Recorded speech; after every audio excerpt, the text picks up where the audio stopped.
冷たかったの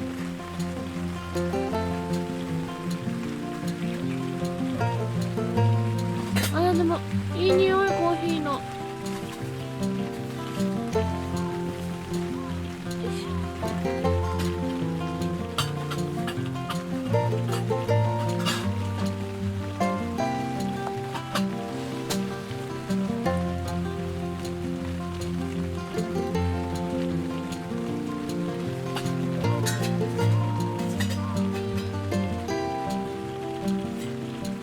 私が食べるのか。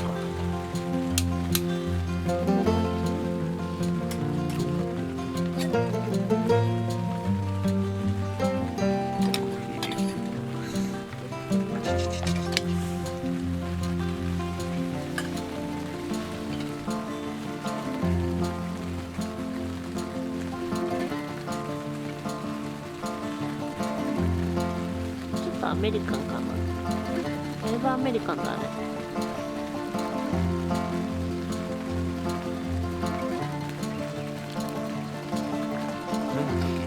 お気をつけていただければ。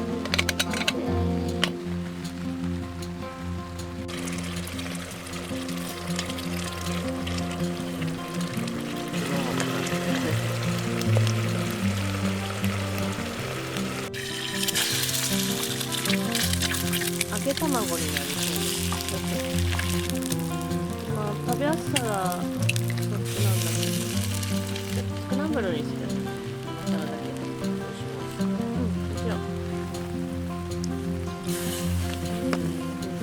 完全に入れて。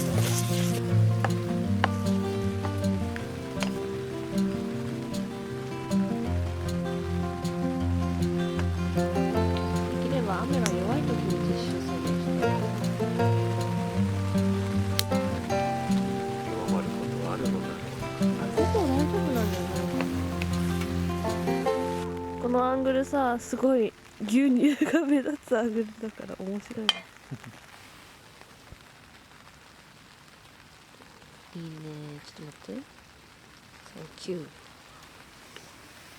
ただきます。召し上がれ。